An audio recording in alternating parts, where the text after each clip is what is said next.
Welcome back to the shop, my friends. Steve here, and welcome to my second YouTube channel, SKS Hobbies. Now, this channel is designed for all of the artistic endeavors that I have outside of foam fabrication for cosplay, which are a lot. So if you're into miniature painting, model building, terrain fabrication, 3D printing, this is the channel for you. So feel free to subscribe and follow along. In today's video, I'm going to be putting together a badass Trench Crusade Janissary helmet modeled by my friends over at Galactic Armory.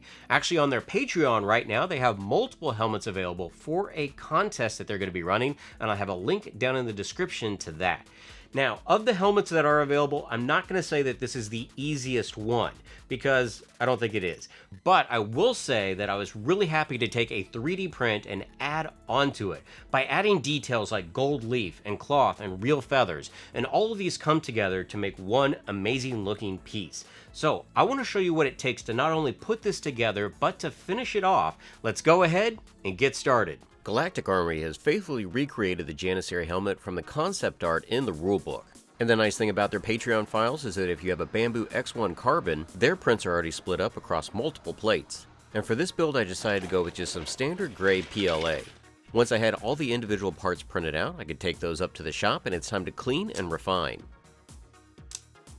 And you gotta admit, one of the most satisfying parts is breaking off the tree supports from the main print. One of the things I like to do for a dry fit is just to use some painter's tape to gently hold everything together. That way I can check fit and see how much material really needs to be removed. One of the tips I picked up from MM's Prop Shop is to use one of these simple and inexpensive foot sanders on exposed edges that are going to be glued. Now for technical refinement, I'll take those parts over to my sanding station, where I'll use my Fordham rotary tool along with several different bits and sanding sponges. A little Bob Smith gel superglue works great to adhere printed parts together. So after a light hand sanding on seams and exposed edges, I can start gluing in the keys for the crown of the helmet. These are going to help everything stay together and line up, and even though there's a small gap visible, I'm going to clean that up later with a little bit of putty.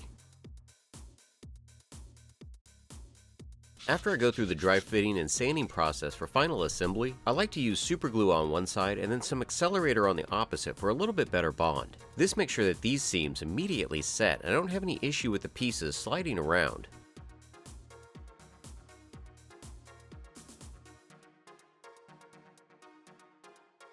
I test fit these pieces multiple times because once that accelerator is involved, you pretty much get one chance. Now I will say that this is probably going to be the most difficult part of the build. This 3D wire printed frame was not the easiest to put together. I had a little bit of an issue with the tolerances in between these individual sections, and I had to take away some of the materials so they fit better. And that's okay, because just like any other thing that I do as a maker, when you're putting together model kits, you're going to have to manipulate some of the parts just to make sure that they fit the way they're supposed to. And since there weren't any instructions that I could follow, I'm just trying to go through this build process step by step in my head. For this upper wire cage, I glued it to this inset crown, but I made sure not to attach any of the keys to these parts yet because I want it to be removable to add cloth. The ears were simple enough to glue into place, and I did add a little bit of extra adhesive to the backside at the top for some additional reinforcement. To fill the gaps and seams on this build, I'm going to be using some Dolphin acrylic putty. And the easiest way I've found to apply this is by using some silicone tip tools. And then before the putty has had a chance to cure, I can go in with a hobby knife and remove a bunch of the material so I don't have to sand it later. When I get to the sanding process, most of the putty has been removed, and that way I'm just cleaning up the seam. For some additional reinforcement on this helmet, I like to use a heat tool to melt the interior seams together.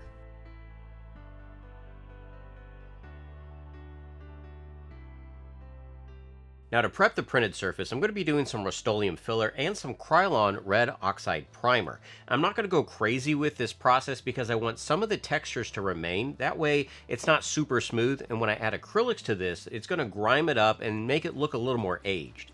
Now the gold leaf that I decided to use comes in a kit, and I'll put a link for this down in the description section. It comes with a bottle of adhesive, which the gold leaf is going to adhere to, and it also comes with a bottle of varnish. So after the gold leaf is dried for 24 hours, you coat it with the varnish and it gives a nice protective surface. The adhesive for the gold leaf is water-based, and using this applied brush I can apply it to the surface. One thing you'll notice is that it has a slight bluish tint to it, so you can see exactly where it's been applied. But as the adhesive dries, that'll fade and it will dry clear. The gold leaf itself is extremely thin, and as soon as it hits the adhesive, it immediately wants to stick. Using a chip brush from my shop, I tap the gold leaf onto the surface first to get the majority of it to stick, and then I'll vigorously brush side to side to flatten the sheet and remove excess material. One thing I'll say is that I did have to shut off all my shop fans during this process. Even the slightest breeze coming across the workbench would manipulate the sheet and affect its overall placement. And the other thing I'll say is that this is a messy process, pretty much as bad as dumping a bottle of glitter. I kind of wish that I put down some craft paper beforehand because I feel that I'm going to find gold flecks for the next 6 months at least in my shop. But I will say that the overall effect and results turned out great, so it might just well be worth it. Now, instead of using the gold leaf, I could have just used some gold metallic spray paint, which I did on the interior because it didn't really need to be gold leaf. But when it comes to projects like this, you can take it however far you want. I just felt that the gold leaf takes it up that extra notch. After the gold leaf adhesive had been allowed to cure for a day, I then went back with a water-based varnish. Now, unlike the adhesive, this did not have any type of a bluish tint to it, so I had to be very mindful of where I had applied it to the helmet. After I'd gone all the way around, this helmet was left to dry for several hours. Now, the file comes with a 3D printed wireframe for the top of the helmet, but you still have to cover it with cloth, and luckily I still had some of this really cool heavy textured fabric that I had used for my Warhammer 40k Tech Priest years ago. I had to draft my own template for the cloth cover, and I made it approximately 28.5 inches wide by about 40 inches in length. Now, the length was more than I needed, and I removed some of it in the end, but it's always better to have too much than not enough. The 28.5 inches was just enough that I could have a half-inch seam allowance when sewing it together. The fabric could then be turned inside out to hide the seam, and then the cloth could be draped over the printed frame to check for fit. I didn't want it too tight because then I thought it would expose more of the shape of the ribs. To make this helmet actually wearable, I'm going to secure some elastic to the base of the crown piece using some high-temp hot glue. Eventually, some thick upholstery foam will be attached to this, making the helmet comfortable to wear.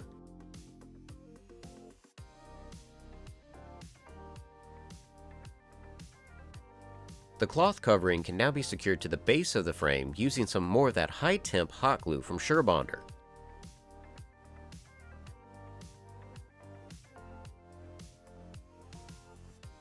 Any excess material can be easily trimmed away before the remaining fabric is rolled under. Now that I'm happy with the fit, I can remove the stitch seam all the way up to the back of the helmet. This will allow the fabric to flow more on the sides. Of course, this fabric is looking way too new, so I need to age it using some Dirty Down dark brown and soot black. These are water-soluble sprays that give it that perfect aged look. And now I can remove excess cloth to get it down to the length that I need. But of course, a straight rip looks too far nice and neat, so using some scissors and a wire brush, I'm able to fray the edges. This helps it just give a little more visual variety to the overall look. The wire brush was also used to distress the fabric at the top of the helmet as well. And while I'm putting this together, the guys over at Galactic Armory are working on a huge Artilary Witch helmet, so be sure to go check out that build on their channel. The jewels that insert into the helmet's crown were also 3D printed, and their lines are fairly visible. So just like the helmet, I'm going to use more filler and red oxide primer to coat the surface. This will give me a good base surface to remove, starting off with some 220 grit sandpaper. After the majority of the material had been knocked down, I can then switch over to some wet sanding. And at this point, even though it doesn't look like it, that surface is extremely smooth. Using some satin blue spray paint, I coated the jewels, and then finished off the surface with a gloss coating. Before the jewels are glued into place, I want to grime up the gold using some liquitex heavy body, burnt sienna, and Mars black. This acrylic mixture is brushed onto the surface with a mop brush, and the majority of it is removed with a damp paper towel. This process allows the pigment just to remain in the recesses where dirt and grime would build up. And of course, you could always add as much or as little as you would like. I actually went back and added more pigments around certain facial features just to make them stand out a little bit more. And as you can see, the acrylics did a great job, taking that surface from the bright, shiny gold to a more aged and weathered metal. The jewels can now be adhered into place using more of that Bob Smith super glue, and here's my first look of seeing the whole helmet together.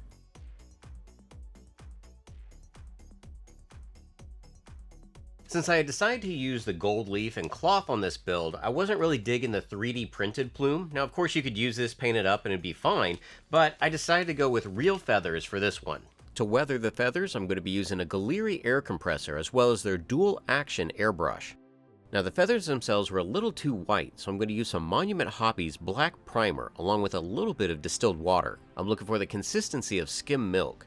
This will allow me to build up the pigment and tint the feathers rather than coating the entire surface. I end up stacking 3 of the feathers together to give it a decent bulk. And I ended up thinking I could still use part of this 3D print. I marked where it attaches to the back of the helmet and then separated that from the base. Because of the infill, it's going to make the perfect slot to slide the feathers into. So I could then glue that section of the print into place and then spray it with some gold spray paint just to blend in. Then I could fill the infill with more of that high temp hot glue and then push the 3 feathers down into the print. This actually worked great for securing the feathers into place. I can now use my remaining keys to attach the crown cloth section to the base of the helmet. Next up, I created a simple pattern on some Bristol board and then transferred that to some thick upholstery foam. Using more of the hot glue, this upholstery foam could then be attached to the elastic that I had installed earlier. I also cut some strips of 1 inch by 1 inch foam that could be adhered to the sides and the back of the helmet on the interior. Now, one of the tricks that I always like to do on my masks and helmets is black out the eyes and the mouth using some black chiffon fabric. This fabric works great because you can see out, but others can't see in.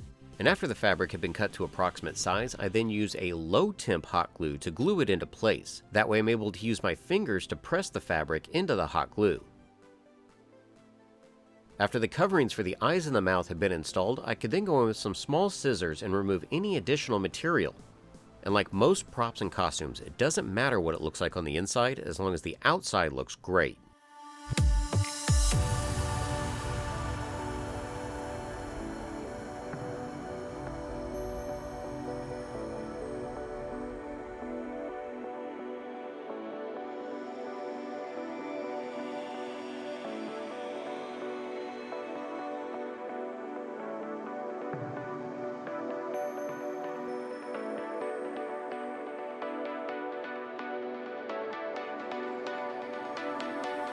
Hopefully y'all enjoyed seeing how I put this project together. And again, if you want to make your own, Galactic Armory has these available over on their Patreon. I'll put a link down in the description section. And if you are building any of the builds and utilizing some of my tips and tricks, feel free to tag me at SKS Hobbies on Twitter and Instagram.